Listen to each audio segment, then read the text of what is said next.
એક જ છે। અવ્વલનો મતલબ છે કે શ્રીજીના સમય પણ જે પ્રસંગો બન્યા હતા એ વચ્ચે પણ બની રહ્યા છે અને અત્યારે પણ એ પ્રસંગો બનવાના છે આખરમાં। જે પ્રસંગો છે એ આપણે નજર સામે જોઈ રહ્યા છે પણ સમજમાં કેમ નથી આવતો એ આપણે વિચારવા જેવું છે। શ્રીજી જ્યારે નલિયામાં હતા અને નલિયાની અંદરથી બિહારીજીને બોલાવી અને ઘણી વાતો કરી પણ બિહારજી મહારાજે બસ એક જ દિલમાં લીધું હતું, હું ધામનો ધણી છું અને જે દર બધાને ઈચ્છા થશે, મારી ઈચ્છા થશે, તું ચપટી વગાડીશ, ચાલો સંધિસાત પરમ। એટલે કોઈ સંધિસાતને વાણી મંથન કરવાની જરૂર નથી, જાગણી કરવા જવાની જરૂર નથી। આ કોણ કહી રહ્યું છે? બિહારીજી મહારાજ શ્રીજીને કહી રહ્યા છે। તો શ્રીજી એ દિલમાં લીધું તો બિહારીજીના દિલમાં થોડી શંકા ગઈ કે હવે જો આ મહિરાજ હશે ને તો પછી મારું ગાડું ચાલવાનું। એટલે નલિયાથી જ્યારે બિહારીજી આવ્યા ખંભાલિયામાં, ખંભાલિયાના રાજાને કીધું કે ખંભાલિયાના રાજા, તારી જોડે દુશ્મની રાખતો હતો ને એ આવી ગયો। દુશ્મની શેની છે એનો અત્યારે ખુલાસો કરવાનો સમય નથી, પ્રસંગ જોઈ લઈએ।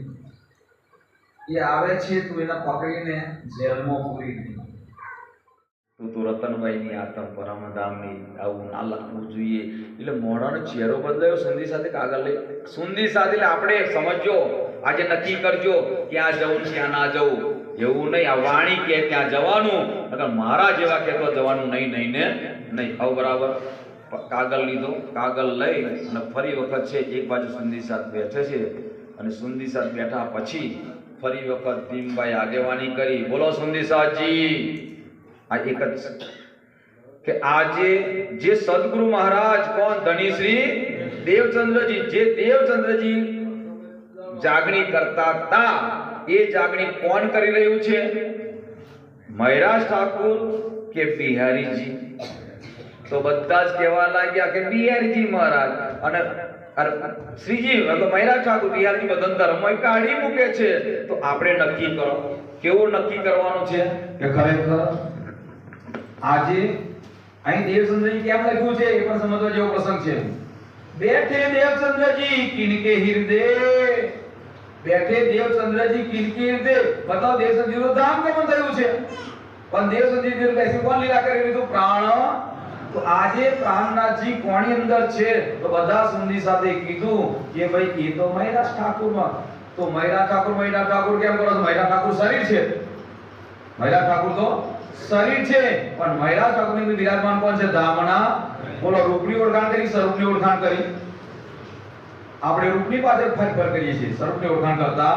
એટલે આજે જે આ જાગણીનું કામ કરે છે રાજીની મહેનતથી બરાબર સાંભળજો। तब कही श्रीजी साहिब जो तुम ले वो हक सिर काम, तारे बता सुंदर कीधु के श्रीजी તમે સાક્ષાત ધામના ધણી છો અને સુવા બિહારી જોડે મોકલો છો અને બિહારીજી મોકલો છો તો કાઢી મૂકો। બોલો પ્રાણનાથજીએ કસમ ખાધી કે ના ખાધી અહીંથી કે હવે હું મારા સિર ઉપર કામ લઉં છું કે હું કોઈ પણ સુંદી સાથને જામનગર નહીં મોકલું અને હું પણ આવું નહીં। કેમ હું સ્વાર્થ માટે દોડીશ તો મારું કોઈ કામ સિદ્ધ નહીં થાય અને નિસ્વાર્થપણે દોડીશ તો મારું કામ આગળ દોડશે ને દોડશે। અહીં એક જ હોય કે જો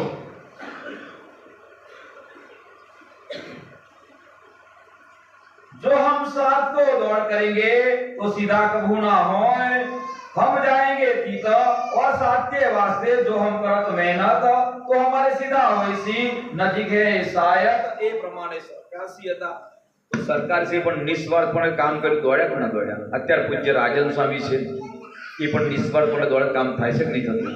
એ રાજ્યની મેર છે, આપણે ઓળખવાનું છે કે આ જાગણીનું કામ થતું હોય ત્યાં ધામના ધણી બિરાજમાન છે ને છે અને નહીં થતું બિહારી જેવા સમજી લેવાનું। બોલો શ્રી પ્રાણનાથ પ્યારે કી જય।